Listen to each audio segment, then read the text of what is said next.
estudiantes de la licenciatura Medicina Integral y Salud Comunitaria. Mis compañeros, Jade, Sol, Ángel, Natalie, Lisbeth, Arely, Edgar, Karina, Mauricio, Gustavo, Sareli y su servidora Arely, conformamos el equipo 3. Abarcaremos los siguientes temas como son el dogma central del DNA al RNA a la proteína. También control de la expresión genética. Y por último, recopilación y reparación de DNA. Prosigamos con el primer tema. Hola, ¿qué tal? Soy la alumna Jade Jocelyn de la licenciatura en Medicina Integral y Salud Comunitaria y el día de hoy les hablaremos acerca del dogma central de la biología molecular. Esto parte de 3 elementos muy fundamentales, el cual es del ADN al ARN y así a las proteínas. Comencemos por saber qué es el ADN y el ARN. El ADN y el ARN son 2 ácidos nucleicos, el cual van a ser los encargados de codificar o de más bien de crear múltiples funciones en nuestro organismo que nos van a separar como especie o incluso como individuo. Y las proteínas son aquellas que necesitamos en nuestro organismo para poder hacer la creación de nuevas células o la regeneración de estas nuevas células en nuestro organismo. En el núcleo de cada célula se encuentran estos cromosomas tan importantes que parten del ADN. El ADN, por sus siglas en inglés, es el ácido desoxirribonucleico, el cual nos ayudará a que en esta gran molécula lleve toda nuestra información genética y todo nuestro material heredable. El ADN está compuesto por 2 hebras o cadenas repetidas, en el cual van a contener elementos muy importantes. En estas bases nitrogenadas del ADN vamos a encontrar, más bien solo existen 4 bases nitrogenadas, el cual va a ser la guanina, la citosina, la adenina y la timina. Las secuencias de estas bases conforman genes a lo largo de la hebra, más bien de estas 2 hebras que parten del ADN, que van a definir la síntesis de estructuras simples para que llamaremos los aminoácidos. Estos aminoácidos son un papel fundamental para estas proteínas que necesitamos en nuestro organismo, por lo que se llevará a cabo las 3 etapas tan importantes o estos procedimientos tan importantes para la síntesis de esas proteínas, el cual va a ser la replicación, la transcripción y la traducción. En este primer paso para este procedimiento en la replicación va a consistir en duplicar todo este material genético en el cual en las hebras del ADN se van a separar y estas cadenas de ADN van a ser un fragmento o una copia más bien exactamente igual para tener como respaldo todas estas funciones de genes, ya que gracias a ese procedimiento, como surge en la fase S del ciclo celular, el cual va a tener una secuencia específica de nucleótidos, el cual llamaremos el origen de replicación. El ' y sentido de estas bases nitrogenadas siempre van a tener un orden y van a ir de derecha a izquierda, en el que le denominaremos en dirección 5' y 3', que de acuerdo al orden en el que están acomodados los diferentes elementos de las bases nitrogenadas van a permitir la unión de los diferentes nucleótidos. La cadena del ADN compacta empieza a desarrollarse como se muestra en la imagen y al abrirse las 2 hebras y los puentes de hidrógenos por los que son unidos son separados, esto para que haya esta replicación. Por lo tanto se van a obtener dos cadenas sencillas, en el cual, como les había comentado, debe de haber una estructura de derecha a izquierda. Entonces estos van a ir pues al contrario, de 3' a 5' y de 5' a 3'. El que irá de 5' a 3' de izquierda a derecha se le va a conocer como molde, y el que va de 3' a 5' del lado contrario se llamará retrasada. Una vez colocado la enzima de ADN polimerasa en estas hebras, agrega los nucleótidos complementarios y parte de ahí otros nuevos puentes en el cual ahí va a crearse pues otra replicación. Como resultado de todo esto se obtendrán 2 cadenas idénticas a las de origen. Y es ahí donde entra el siguiente paso, que va a ser la transcripción. La transcripción va a ser muy parecida a la replicación. Sin embargo, al generar 2 cadenas idénticas, se va a formar una cadena de ARN, en el cual ahí entra un ARN muy importante, el cual va a ser el ARN polimerasa, que se encargará de completar la cadena de las diferentes estructuras de las bases nitrogenadas que harán falta y encontrará una secuencia específica de finalización. En esta replicación o transcripción van a entrar ARNs muy importantes, el cual va a ser el ARN mensajero, el cual va a ser el encargado de esta codificación y va a conservar esta misma información para que a la hora que sea la traducción, esta misma información genética permanezca almacenada en el núcleo como parte de una molécula de ADN. Es ahí cuando la polimerasa encuentra una secuencia específica de finalización y es ahí cuando entra el ARN mensajero. Este ARN mensajero va a tener un papel muy importante, ya que va a llegar a esta nueva cadena de ADN, va a desprenderse y va a salirse del núcleo, en el cual se va a desplazar al citoplasma. Es ahí donde entra el ARN mensajero, y al llegar este ARN mensajero en el citoplasma, va a llevarse un proceso en el cual se va a traducir y va a ser leído. Es ahí el último paso en el que tendremos en cuenta la traducción, pues este ARN mensajero va a ser leído y traducido por los ribosomas en grupo de 3. A este grupo de 3 se le va a nombrar codones, que darán origen a los aminoácidos, que es la base de las proteínas. La formación de estos aminoácidos va a depender de las diferentes bases nitrogenadas, y a esto se le llamará el código genético. Este código genético va a tener diferentes características, el cual va a ser universal, va a ser continuo, va a ser específico y va a ser redundante, el cual que solamente estas bases nitrogenadas, depende de su secuencia de estas bases nitrogenadas, van a depender los diferentes aminoácidos que van a crear. Tendrá todas estas características ya que va a ser universal porque puede crear los diferentes tipos de aminoácidos. Va a ser redundante porque solamente estos tripletes o codones pueden crear varios aminoácidos, pero solamente estos aminoácidos pueden crear un triplete. Va a ser continuo porque van a ir en la misma dirección, y específico, por lo que así se va a llevar a cabo el dogma central. Por lo que debemos de tener en cuenta que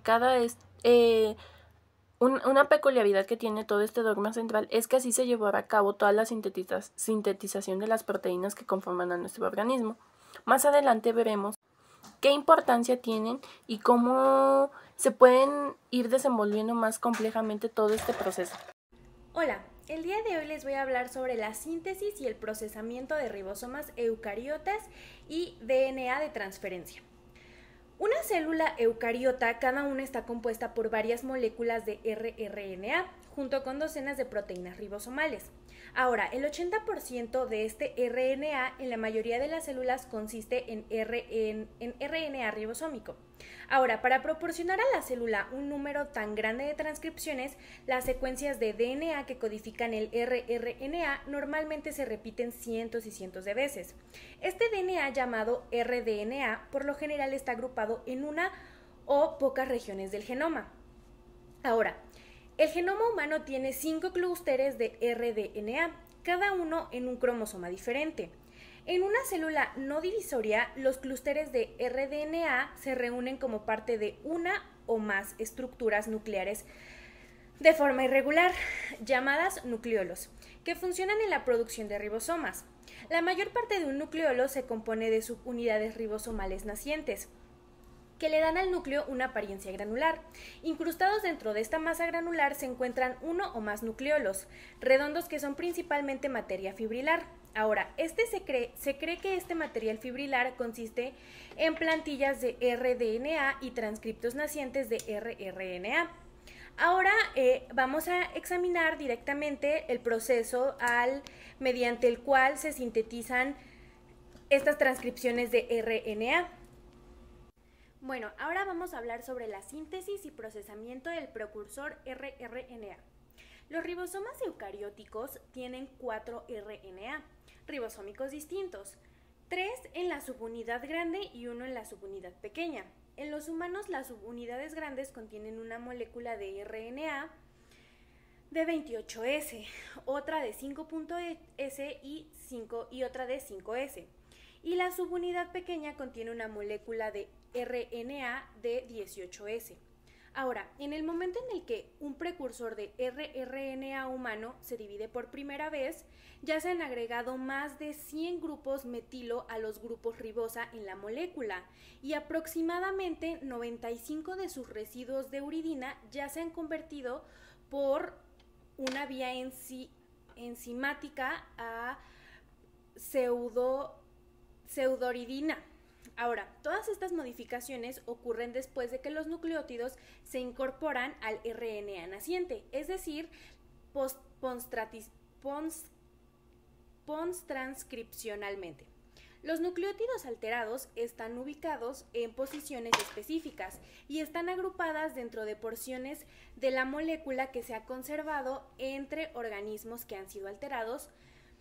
Ahora, estos permanecen como parte de los productos finales, mientras que las secciones inalteradas se descartan durante el proceso. Estos nucleótidos modificados pueden proteger partes del pre-RNA de la división enzimática. Aparte, promueven el plegamiento de los rRNA en sus estructuras tridimensionales finales, aparte de que promueven interacciones de los rRNA con otras moléculas. Ahora vamos a hablar sobre el papel de los snORNA en el procesamiento del pre-RNA. El procesamiento del pre-RNA se logra con la ayuda de un gran número de RNA nucleolares. Estos son pequeños y aparte están empaquetados con proteínas particulares para formar partículas llamadas ribonucleoproteínas nucleolares pequeñas. Ahora, las micrografías de electrones indican que los SNORNP comienzan a asociarse con el precursor del rRNA antes de que estos se terminen de transcribir por completo. Ahora, esta primera partícula de RNP se une a una transcripción pre-rRNA y esta contiene U3, SONORA y más de 2 docenas de proteínas diferentes. Ahora, el U3 y varios otros de estos snORNA se identificaron hace años que están presentes en grandes cantidades, pero después se descubrió una clase diferente de snORNA que también están presentes, pero estos en una cantidad más baja. Ahora, como estos son menos abundantes, se pueden dividir en 2 grupos de acuerdo a su función y a sus similitudes. En la secuencia de estos nucleótidos hay 2. Los primeros, que son los miembros del primer grupo, determinan cuáles nucleótidos en el pre-RNA tendrán partes de ribosas metiladas, ahora que los otros miembros del otro grupo, del grupo 2, determinan cuáles uridinas se convertirán en pseudodiridinas, que cada una de estas se une a una porción específica del pre-RNA para formar un dúplex de RNA. Ahora, el snORNA unido guía a una enzima, ya sea una metilasa o una pseudouridilasa, dependiendo pues del grupo, dentro del snORNP para modificar un nucleótido particular en la pre-rRNA. Ahora vamos a hablar sobre la síntesis y procesamiento del RNA 5S. En las eucariotas, las moléculas de rRNA 5S están codificadas por una gran cantidad de genes idénticos. Ahora, estos están separados de los otros genes del rRNA y se encuentran fuera del nucleolo. Ahora, después de su síntesis, el RNA 5S se transporta al nucleolo para unir a los otros componentes implicados en el ensamblaje de las subunidades ribosomales. Los genes 5S rRNA son transcriptos por la RNA polimerasa tercera. Ahora, los RNA de transferencia, al igual que el 5S RNA, estos se transcriben mediante la RNA polimerasa tercera y la secuencia promotora. Ahora, esta se encuentra dentro de la sección de codificación del gen en lugar de ubicarse en su flanco 5.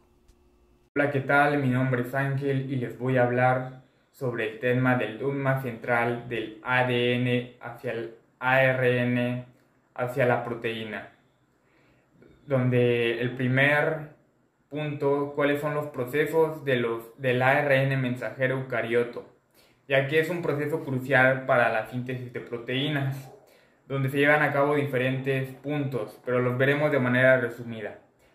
¿Cuál es la transcripción? La transcripción es nada más que la información genética del ADN se transcribe a un ARN precursor. Debido a que la información genética, o sea, el ADN no puede salir, por eso se transcribe. Luego, la modificación de los extremos, donde el ARN precursor se modifica agregando una cola de adenina al extremo número 3 y una cola de miliguanosina, una gorra de miliguanosina al extremo número 5. Luego sucede algo que se llama empalme. El empalme, donde los intrones, secuencias no codificadas, se eliminan y los axones, secuencias codificadas, se unen en un proceso que se llama empalme, donde el 15% de enfermedades genéticas heredables sucede debido a esto, a un error en el empalme. Existe algo que se llama edición, donde el ARN se edita para corregir posibles errores y asegurar la precisión de las secuencias.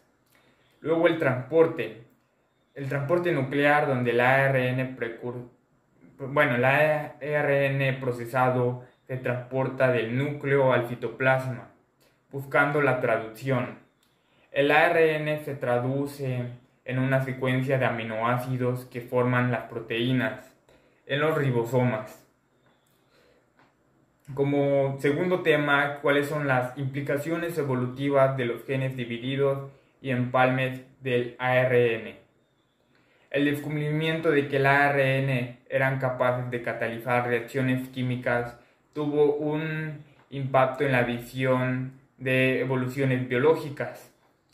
Desde que se descubrió el ADN, los biólogos se preguntaron, ¿qué fue primero, el ADN o la proteína? El dilema surgió de las funciones aparentemente no solapantes de estas dos macromoléculas,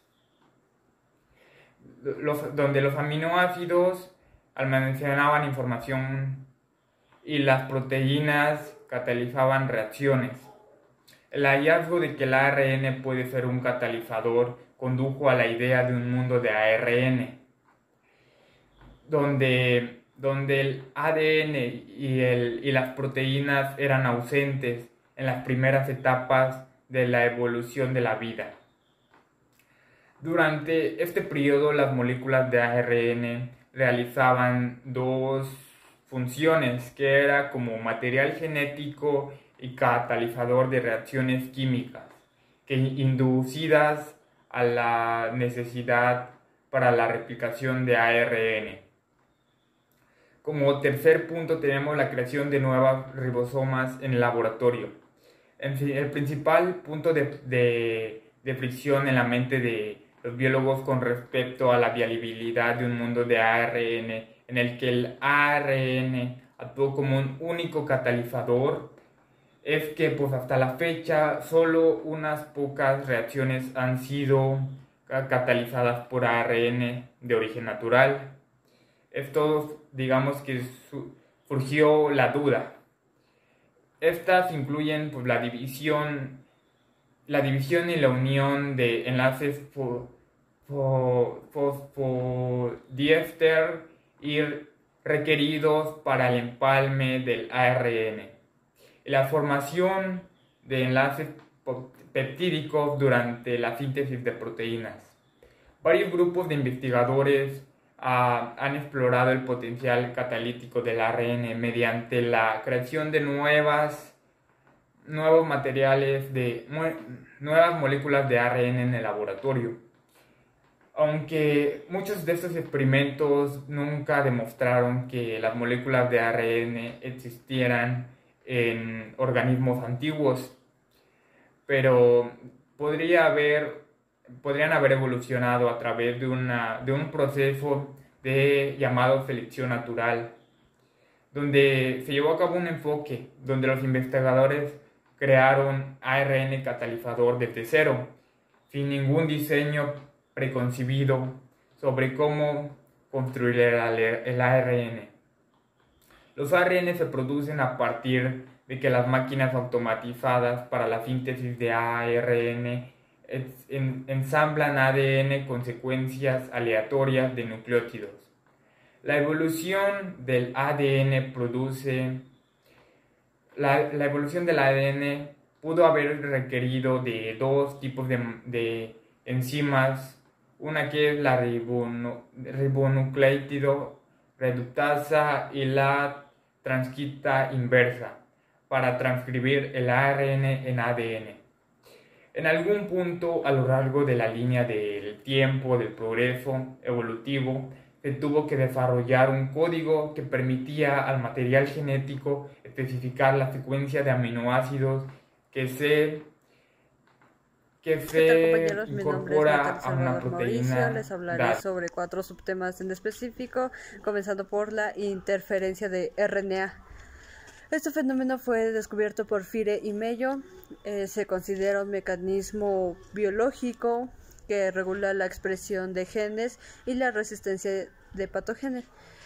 Ninguno de los RNA de hebra simple tuvo mucho efecto. Sin embargo, y por otro lado, RNA de doble hebra fue muy eficaz para detener la producción de la proteína codificada. Este fenómeno también fue un ejemplo del silenciamiento de RNA.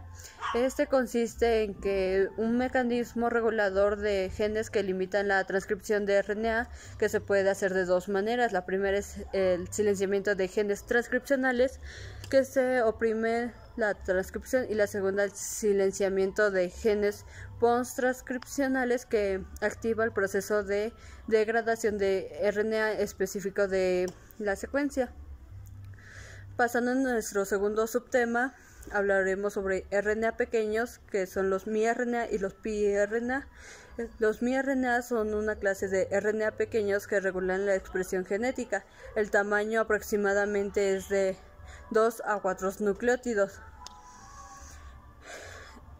Estos colocan en el mismo rango del cRNA, considerándose que son como primos, ya que ambos actúan en vías de silenciamiento de RNA transcripcional. En otras palabras, pues los cRNA sirven principalmente para mantener la integridad del genoma, mientras que los miRNA sirven para principalmente regular la expresión genética. Los piRNA son más largos que otros nucleótidos, más largos que otros RNA pequeños. Miden de 2 nucleótidos de longitud aproximadamente. Estos se pueden modificarse para miles de piRNA diferentes, así ha sido una duplicación de los piRNA. Estos son un proceso de amplificación para las copias adicionales de piRNA. Avanzando a nuestro tercer subtema, hablaremos sobre los CRISPR. Estos son repeticiones palindrómicas que son especificadas para una tecnología que permite modificar al ADN de organismos vivos. Se basa en un sistema natural de edición de genoma que tiene las bacterias, el Cas9. Este es un instrumento de laboratorio que se utiliza para modificar el ADN de una célula y funciona de la siguiente manera. Se usa una molécula de ARN especial para guiar una enzima llamado Cas9, así hacer una guión específica del ADN. En ese momento, quitas una pequeña pieza en específico. El CRISPR, en conclusión, es un instrumento de laboratorio que se usa para cambiar o editar piezas del ADN de una célula. Pasando a nuestro cuarto subtema, pero antes de eso tengamos en cuenta que no todas las transcripciones son pequeñas. Ahora sí, nuestro cuarto subtema son los acerca de las codificaciones de la modificación, las propiedades de codificación genético.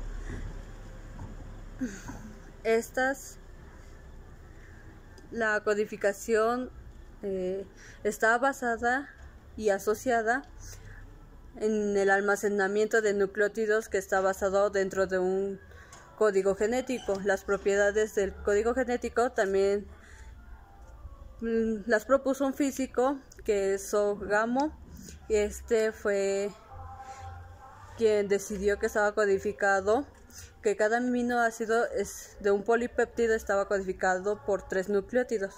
Estos se llamaban tripletas y son nucleótidos de aminoácidos. También infirió que requeriría 3 nucleótidos para cada aminoácido tuviera puro codón. Además de procurar que el triplete, también sugirió que era solapante o no solapante. Si es solapante, el ribosoma moverá a lo largo del miRNA un nucleótido a la vez y reconocerá un nuevo codón. Sin embargo, si no es no solapante, cada nucleótido a lo largo del miRNA sería parte de un codón y solo uno. Así damos terminado estos temas y gracias. Buenos días, mi nombre es Lisbeth y soy del grupo 117. Hoy les vengo a hablar del capítulo 11 de tema de codificación de codones. El papel de los RNA de transferencia, los ácidos núcleos y las proteínas son como 2 idiomas escritos con diferentes tipos de letras. Esta es la razón por la cual la síntesis de proteínas se denomina traducción. La traducción requiere que la información codificada en la secuencia de nucleótidos de un mRNA se codifique y se use para dirigir el ensamblaje secuencialmente de aminoácidos en una cadena polipeptídica. A continuación les voy a hablar de la estructura del tRNA. Este tRNA está compuesta por 77 nucleótidos, 10 de los cuales están modificados a partir de los 4 nucleótidos estándar del RNA. Además, todos los RNA tenían secuencias de nucleótidos en una parte de la molécula que eran complementarias a las secuencias ubicadas. En otra parte de la molécula, carga del tRNA es críticamente importante durante la síntesis de polipéptidos, que cada molécula de RNA se unan al aminoácido correcto. Este proceso, conocido como carga de tRNA, los aminoácidos están unidos en forma covalente a los extremos 3 de su tRNA, con fines por una enzima. Traducción de información genética. La síntesis de proteínas o traducción puede ser la actividad de síntesis más compleja en una célula. Ensamblaje de una proteína se requiere todos los diversos tRNA con sus adjuntivos aminoácidos, ribosomas, un RNA mensajero, numerosas proteínas con diferentes funciones, cationes. Inicio de la traducción en una eucariota. Los ribosomas bacterianos tienen unidades y grandes y pequeñas que son 60 y 44 heces. Llegamos al punto en el que se ha ensamblado un ribosoma completo. Los ribosomas son máquinas moleculares similares en algunos aspectos a los motores moleculares. Tras el inicio, la síntesis de una cadena polipéptida procede a la ligación y la terminación con el tRNA, iniciando cargado en su lugar dentro del sitio P. El ribosoma está disponible para la entrada del segundo aminoácido. Al final del primer paso, los 2 aminoácidos unidos de su tRNA separados se ayuntaponen entre sí y se alinean con precisión para interactuar químicamente en una unión a su codón complementario. En el mRNA y en el otro extremo de las moléculas unidos a un péptido, en la etapa final del elongamiento del tRNA se desalisola, sale el ribosoma y deja vacío el sitio E. Vigilancia mRNA y control de calidad. Como los 3 codones de determinación se pueden formar fácilmente por cambios codones en la base simple de núcleos, en otros se podrían separar mutaciones que produzcan codones de determinación. Dentro de la secuencia codificada de un gen, polirribosomas entre complejos y mRNA se llaman polirribosomas o polisomas. Cada uno de los ribosomas se ensamblaja inicialmente a partir de sus unidades en el cada de inicio y su ego. Se mueven desde ese punto hacia el extremo 3 del mRNA. Hola, ¿qué tal? Mi nombre es Arely Sánchez. En este momento abordaré lo que es el tema, el control de la expresión genética. Básicamente, el control de la expresión genética regula la producción de proteínas para que ocurran en el momento y lugar y cantidad adecuados.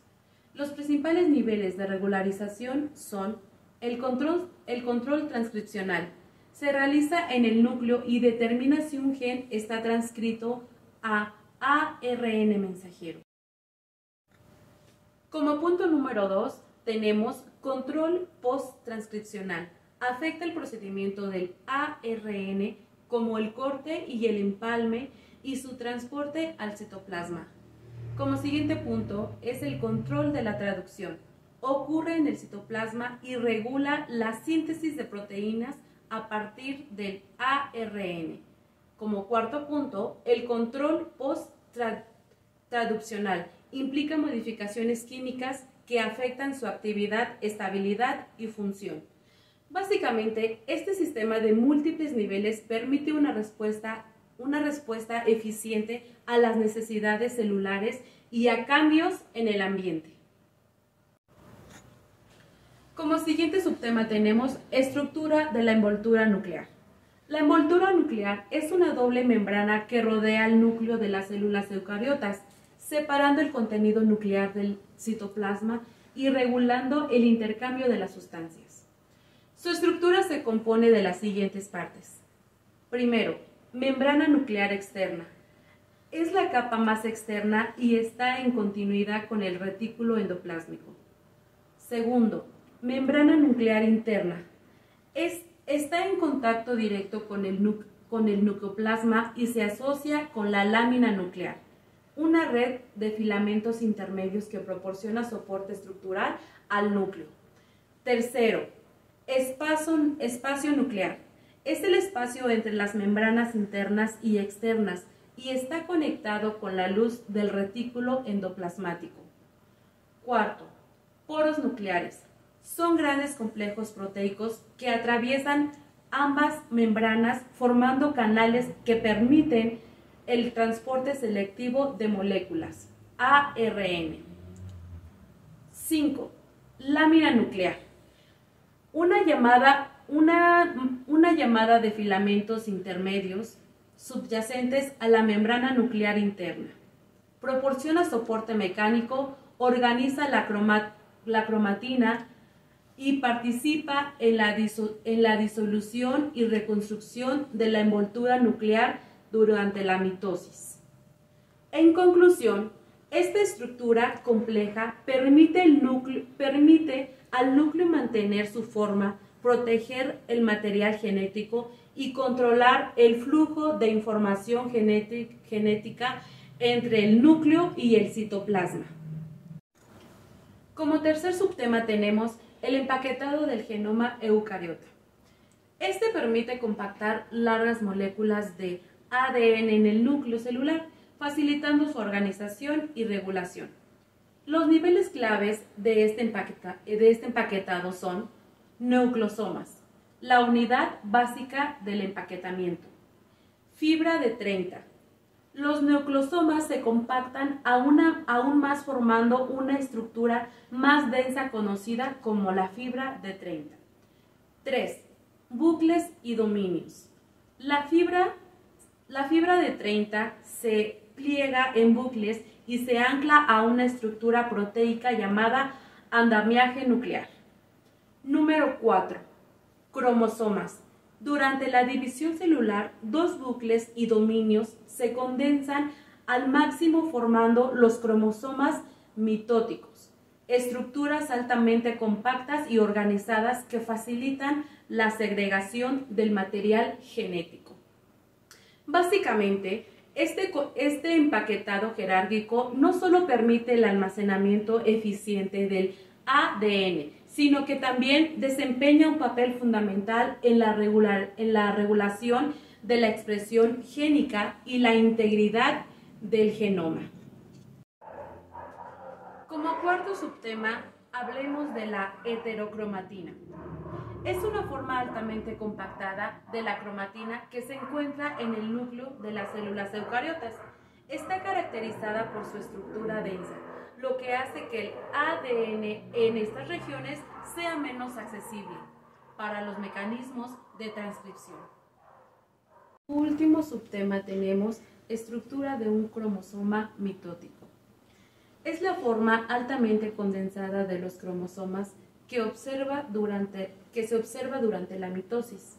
Esta condensación permite la correcta segregación de los cromosomas en las células hijas. ¿Qué tal?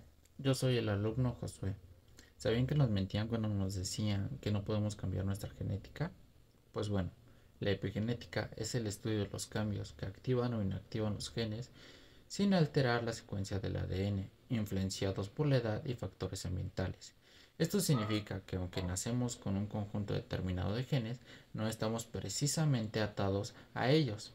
Con nuestras acciones y hábitos podemos reinscribir nuestro destino biológico. El núcleo celular es una organela esencial en las células eucariotas, que se encuentran rodeadas por una envoltura nuclear y contiene la mayor parte del material genético de la célula en forma de ADN organizado en cromosomas. Es responsable de la regulación y de la expresión génica y la replicación del ADN durante la división celular. La regulación genética en eucariotas es un proceso complejo que controla el momento, la ubicación y el nivel de expresión de los genes.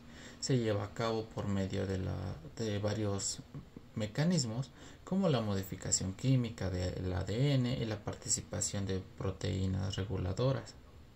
De vez en cuando se inventan una nueva tecnología que cambia básicamente la forma en que se abordan ciertos tipos de problemas en la biología. Dos de estas tecnologías son la de microarray de ADN, que estudia la expresión de genes a través de la hibridación del ADN o del ARN con una matriz de sondas. En el control de la transcripción está orquestado por un gran número de proteínas llamadas factores de transcripción. Estas proteínas se pueden dividir en dos clases funcionales: factores de transcripción generales, que se unen a los sitios centrales del promotor de la asociación con el RNA de polimerasa, y factores de la transcripción de la secuencia específicos que se unen a varios sitios reguladores de genes particulares. Y bueno, esto fue un poco de los temas que me tocó compartirles, ya que en un momento les van a compartir más temas mis compañeras. Hola, buenas tardes. Mi nombre es Karina Mariela Sánchez Flores y yo te vengo a hablar sobre el tema los factores de transcripción. Bueno, en este existen al menos dos dominios. Te hablaré sobre el primero. El primero es el dominio de unión a-DNA, que esto es la secuencia específica de los pares de bases de ADN.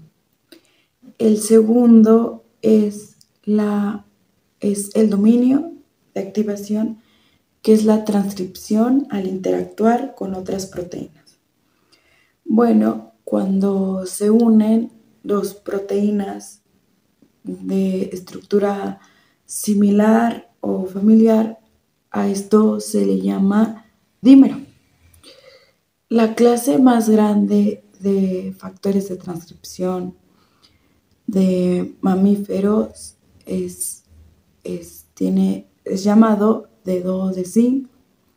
En la mayoría de los casos, un ion de zinc de cada dedo se coordinan con 2 cisteínas y 2 histidianas. Ahora les hablaremos del motivo hélice-asa-hélice. Como su nombre nos los indica, está conformado por 2 helicoidales y un asa intermedia. Esto está procedido a un tramo de aminoácidos altamente básicos cuyas cadenas laterales cargadas positivamente están en contacto con el DNA. El gen PEG es una enzima clave de la gluconeogénesis, la vía metabólica que convierte piruvato a glucosa. Por ejemplo, cuando nosotros dejamos de comer por un cierto tiempo, nuestra glucosa baja. La secuencia reguladora más proximal corriente del gen PEG que pasa por arriba del gen PEG es la caja TATA, que es uno de los elementos principales de este gen. Se deriva del promotor eucariota, que están separadas y que no están delineadas. Esto se extiende desde la caja TATA hasta el inicio de la transcripción. Se designa el promotor nuclear. La transcripción está controlada por un código combinatorio que consiste en una matrix de los factores de transmisión y cambios en sus sitios de unión de gen a gen. Los elementos de transmisión se unen a la región flanqueada en un gen. A menudo estos elementos se les llama elementos de respuesta. Transcripcional es aquella que es la inhibición de la información genética del ADN, así pudiendo convertir ese ADN en ácido riboso nucleico mensajero. La metilación es la organización de la expresión genética, siendo así pudiendo llevar un buen control para que se pueda convertir en el ácido riboso nucleico. La imprenta genética es aquella que la podemos encontrar en los cromosomas del lado paterno y lado materno, siendo así una replicación de un solo gen. El procesamiento del RNA es aquello que tenemos o que podemos tener la transcripción de la producción del gen.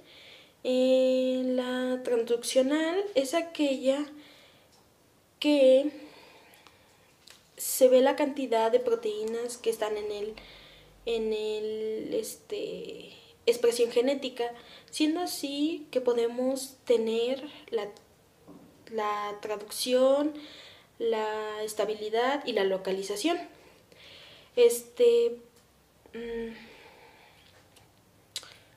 Consideramos que tenemos 3 tipos de ácido riboso nucleico, que es el mensajero, el ribosomal y la transcripción. Cada ácido riboso nucleico es o puede ser más pequeño que otro, siendo así que tenemos la posttraduccional. Esta modifica las proteínas que se ven o que se generan dentro de la expresión genética. Podemos encontrar o se pueden incluir los grupos de fosfato, que es los lípidos, los carbohidratos, los azúcares, los adenilatos, y así podemos nosotros formar con cada uno de sus 3 modificaciones importantes que se llevan a cabo en la replicación de un ADN a un ácido riboso nucleico. Hola, buenas tardes compañeros. A mí me tocó hablar sobre la replicación del DNA o ADN, como gusten llamarlo. Bueno, para comenzar con este tema tenemos que hablar de dos científicos que se van a llamar Watson y Crick. En el año 1953 propusieron la teoría de la semiconservación, que decía que la primera generación de cada doble hélice hija tenía una cadena vieja y una cadena nueva. Como lo podrán ver en mi ilustración, una cadena vieja y una cadena nueva. Bajo esta teoría surgieron otras dos teorías que la propusieron la comunidad científica: la teoría dispersiva y la teoría de la conservación. Bueno, en la teoría dispersiva decía que todas las dobles hélices hijas son en parte viejas y en parte nuevas. ¿Cómo? Se refiere a que como se combinaban, lo podrán ver en mi ilustración. Y luego en la teoría de la conservación decía que en la primera generación de molécula hija es todo ADN viejo y todo ADN nuevo. Acá se combinaba, acá se separaba. Bueno, en años próximos, Mason y Stan, que en el año 1958 hicieron un experimento muy refinado para decidirse entre las tres teorías cuál era la correcta. En este experimento utilizaron un isótopo de hidrógeno 15, un método muy sensible para separar macromoléculas según su densidad. Los ultracentrifugaron con una solución de cloruro de silicio. Este es el material. Mediante la centrifugación vieron que lo más denso se fue para arriba hacia la boquita del tubo y lo más denso se fue hacia abajo, menos denso y más denso. En el centro vieron que se creó una banda con las mismas densidades iguales. El punto de gradiente del ADN del cloruro de silicio tenían densidades iguales. ¿Cómo se llevó a cabo este experimento? Bueno, pusieron un cultivo de E. coli en un ambiente de nitrógeno 15, lo cual, este cultivo de E. coli tuvo ADN del nitrógeno 15. Más adelante en el experimento, lo que pasó con el cultivo de nitrógeno 15 es de que separaron una muestra de nitrógeno 15 y lo metieron con nitrógeno 14. Se podría decir que el nitrógeno 15 era pesado y el nitrógeno 14 era ligero, liviano, como le gusten llamar. Bueno, lo que vieron que en la primera generación contenía más ADN liviano. En la segunda generación se hizo dos bandas, una en la parte intermedia del tubo y una en la parte liviana del tubo. En la parte liviana es arriba. Y así se demostraba la replicación semiconservativa. Pasando de este tema, disculpen por favor, voy a mover tantito la cámara. Bueno, pasamos a la replicación del DNA en células bacterianas. Se han aislado mutantes que no pueden replicar su mismo cromosoma por deficiencias proteicas. No pueden hacer este proceso porque por el ambiente, bajo temperaturas extremas, bueno, no extremas, bajo temperaturas que no están adaptados, no pueden hacer la división celular y todo eso lo que hemos venido viendo antes. Este es el proceso básico de la replicación de una bacteria. Ya una vez visto eso, pasamos a la horquilla de replicación bidireccional. Los puntos, bueno, creo que es mejor explicarlo por aquí. Para ver esto tenemos que hablar sobre diferentes enzimas, helicasa y toposomerasa. Yo diría que son las más importantes porque, esta hace la horquilla de replicación. Esta enzima es helicasa, pero no nos adelantemos. Las enzimas helicasas rompen puentes de oxígeno que mantienen unidas la hélice y crean dos cadenas de la replicación. Ok. La acción de helicasas durante la replicación genera retorcimientos en el ADN. Los superenrollamientos son generados y eliminados por enzimas que se llaman, bueno, les vamos a llamar toposomidas. El desarrollamiento de las cadenas del ADN para la horquilla de replicación genera retorcimientos extras y superenrollamientos que relajan la tensión. La girasa es necesaria para eliminar superenrollamientos positivos generados por la horquilla de replicación. Para entender un poquito más esto, ahora sí ya vamos con el diagrama. Esto es la cadena del ADN. Nos vamos a encontrar con una enzima que se llama helicasa. La helicasa va a ser la horquilla de replicación, va a separar este puente, se podría decir, va a separar. Y luego vamos a encontrar otra enzima que se va a llamar primasa. Bueno, esta primasa va a ser nada más las bases, que esas bases les vamos a llamar prime. Esta es la base. Se ve un poquito feito, pero esta es la base. Bueno, después de eso vamos a encontrar otra enzima que se va a llamar ADN de polimerasa 3. Esta va a ser una elongación y, pues obvio, lo va a hacer más largo y todo, ¿no? Va a pasar el mismo proceso hacia abajo, pero en diferente dirección, ¿no? Bueno, una vez ya acabado ese procedimiento, ven que ya les había hablado sobre la base que le iba a poner para que se hiciera la elongación.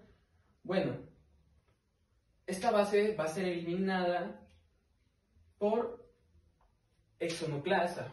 La hexonucleasa va a eliminar todos los prime que se han ido poniendo y luego el ADN de polimerasa 3 las va a rellenar y así va a seguir el proceso, se va haciendo la replicación del ADN y vamos a tener lo mismo que aquí, lo vamos a tener aquí. Ah, sí, me olvidé decirles. Estas partes alargadas les vamos a llamar los fragmentos de Okazaki. Se me olvidó decirles que estos colorcitos van a tener nombres. Bueno, va a tener una A, una C, una G y una T. La A va a significar adenina, la C va a significar citosina, la T va a significar tirina y la G va a significar guanina. Estos se van a ir juntando. Se van a ir juntando por lo que, por ejemplo, la A y la T se van a unir, la adenina con tirina y la citosina con guanina. Y eso sería todo de mi parte. Espero que les hayan entendido el tema y que les haya agradado. Hola, muy buenos días. Me presento. Soy Gustavo Santamaría Valencia del grupo 117 y hoy me tocó hablar sobre el capítulo 13. Y mis temas son estructura y funciones del DNA polimerasas, replicación de los virus y replicación del DNA en células eucariotas. Y a continuación estaría mostrando estos temas. Las DNA polimerasas son enzimas esenciales para duplicar el DNA que se encargan de construir nuevas cadenas de DNA a partir de una ya existente. Su estructura se asemeja a la de una mano con herramientas dedicadas a una para unir los bloques de construcción de los nucleótidos y otra para revisar y corregir errores en las células eucariotas. Estas enzimas trabajan en equipo dentro de un complejo sofisticado para garantizar que la replicación sea eficiente. El proceso de replicación del DNA en eucariotas está finamente regulado y se divide en varias etapas, iniciando por iniciación, elongación y terminación. Para asegurar que todo salga bien, intervienen otras proteínas como helicasas, primasas y ligasas, que coordinan y supervisan cada paso de la duplicación del genoma. A continuación sigue la replicación de los virus. Este es el proceso por el cual mediante los virus se producen dentro de una célula huésped utilizando su maquinaria. Esta se divide en varios pasos. Adhesión y entrada. El virus se adhiere a la célula huésped y entra por fusión endocitos, me parece. Bueno, o inyección directa del material genético. Desnudamiento. El virus libera su material genético al despojarse de su huésped, bueno, de su cápside o envoltura, ya sea el citoplasma o el nucleolo. Es cápside, perdón, un pequeño error. Ok, bueno, esta es la replicación del material genético. En este, el virus con ADN es el ADN viral, el cual se replica en el núcleo utilizando la maquinaria celular. El virus con ARN. Este puede ser traducido directamente o convertido con ARN, mensajero antes de la traducción. Transcripción y traducción del ARN. El ARN viral se convierte en proteínas virales en el ribosoma de la célula huésped. Me parece que seguía el ensamblaje. Perdón. En este se ensamblan las nuevas partículas virales en el citoplasma o en el nucleolo. Y por último, la liberación. Las partículas virales salen de la célula huésped por la lisis, destrucción de la célula. O gemación, me parece. Adquisición de una nueva envoltura membranosa, infectando a nuevas células. Cada tipo de virus tiene un mecanismo específico de replicación, influyendo en su capacidad infectar y en la respuesta o tratamientos de antivirales. La replicación del ADN en las células eucariotas. Este es un proceso regulado en 3 fases. Iniciación. Reconocimiento de orígenes de replicación. Ok, en esta la replicación empieza en múltiples orígenes a lo largo del ADN. Elongación. Desarrollamiento del ADN. La helicasa desarrollada en el ADN forma una burbuja de replicación. Estabilización de las cadenas simples. Creo que este es el segundo. En esta, las proteínas de unión provienen que las cadenas simples del ADN se vuelvan a unir. Ok, estas construyen las nuevas cadenas de ADN. La cadena líder se sintetiza continuamente mientras que la cadena rezagada se convierte en fragmentos de ocasi. Tercera y por última, la terminación. Eliminación de primers. Los primers de ARN son reemplazados por ADN. Resolución de superrellenamientos, perdón. Estas son los topoisomerasas, los cuales alivian al estrés torsional. Hola, ¿qué tal? Yo les voy a hablar sobre estructura y replicación de cromatina. Para empezar, ¿qué es la cromatina? Bueno, pues es una sustancia que está hecha por ADN y proteína que se encuentra en el núcleo de la célula eucariota.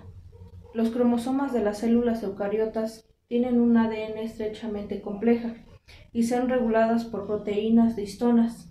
Estas se encuentran presentes formadas en nucleosomas. Una molécula de ADN replicante tiene un nucleosomas en ambas nucleosijas, muy cercana de la horquilla de replicación, que esto en conjunto van a hacer que los nucleosomas que se forman durante el proceso de replicación se compongan de una mezcla de moléculas de histonas. Para continuar, tenemos los tetrámeros. Estos se mezclan en cada molécula de ADN hija. De acuerdo con este modelo, los dos dímeros de H2A y H2B de cada nucleosoma no pueden estar juntos. A continuación, en esta imagen podemos observar la distribución de los complejos de los núcleos de histomas a hebras hijas después de una replicación. El siguiente tema se llama reparación de ADN. Tenemos 4 tipos. El primer tipo se llama reparación por escisión de base. Estos funcionan para eliminar los nucleótidos alterados producidos por químicos presentes en las dietas o productos en el metabolismo. El segundo tipo se llama reparación por escisión de nucleótidos. Estos funcionan mediante un mecanismo de corte y de parche. En el tercer tipo tenemos la reparación del mal emparejamiento. Estas pueden eliminar las bases mal emparejadas que son incorporadas al ADN. En el cuarto tipo tenemos la ruptura de doble hebra. Estas son causadas por ciertos químicos como las radioterapias y las quimioterapias. Una sola ruptura de las doble hebras puede causar anomalías cromosómicas graves y reparación irreversible. En este tema abordaremos entre la replicación y la reparación. Como hemos estado estudiando, sabemos que pueden surgir diferentes mutaciones en el DNA. El cáncer también es una de las consecuencias en la ruptura de la doble hebra en el DNA. En este caso hablaremos acerca de una enfermedad en específico, que es la xerodermia pigmentosa. Esta enfermedad provoca que los pacientes tengan la incapacidad de reparar algunas lesiones causadas por la radiación ultravioleta. En los genes XPA, XPB y XPC hasta XPG podemos observar que las células pueden reparar estas ciertas lesiones en el DNA. Sin embargo, muchas de estas lesiones en el DNA no se reparan al momento. Es donde entra la polimerasa especializada, que es de reemplazamiento de forma temporal en el DNA. Esta polimerasa, llamada polimerasa N, también es parte de una familia encargada en la incorporación de nucleótidos. También participan en la síntesis de translesión. Los efectos peligrosos del sol se ilustran de una forma acentuada por el raro trastorno genético recesivo. Los pacientes con xerodermia pigmentosa tienen una extremada sensibilidad a la luz. Pero esta enfermedad no es la única con la característica por deficiencia en la reparación por excisión de nucleótidos. Por otro lado, tenemos el síndrome de Cocktail, que es un trastorno hereditario caracterizado especialmente por la extrema sensibilidad a la luz, disfunción neurológica y enanismo. Pero como lo menciona en el libro CAR, octava edición, Biología Molecular, nos hace una pregunta interesante: ¿por qué personas con mecanismos defectuosos tienden a tener enfermedades específicas como el enanismo? Estos casos se refieren a una mutación en los genes CSA y CSB. Las mutaciones de estos genes, además de afectar la reparación de DNA, lo que conduce al retraso del crecimiento y al desarrollo anormal del sistema nervioso. Ciertas otras mutaciones en el gen XPD son responsables de otra enfermedad llamada tricotiodistrofia, y las personas que tienen esta enfermedad tienen una mayor sensibilidad al sol sin desarrollar cáncer, pero las que padecen esta enfermedad tienen características como el cabello quebradizo y piel escamosa. Esto nos indica que los defectos en un gen pueden provocar los trastornos ya mencionados: la xerodermia pigmentosa, el síndrome de Cocktail y la tricotiodistrofia. El cáncer de piel no es la única enfermedad por deficiencia o sobrecarga del sistema de reparación del DNA. Se estima que hasta el 15% del cáncer de colon se debe a una mutación que codifican las proteínas. Entonces, por lo que vimos a lo largo de todo este video, podemos encontrar diversas mutaciones en el DNA. Pero si te interesa más sobre esto, podemos invitarte a que leas el libro CAR, octava edición, Biología Molecular, para que te des un enfoque más de lo que es todo esto. Muchas gracias por ver el video y nosotros somos alumnos de la escuela UVJ. Nosotros fuimos el equipo 3. Gracias por su tiempo, compañeros. Hasta la próxima.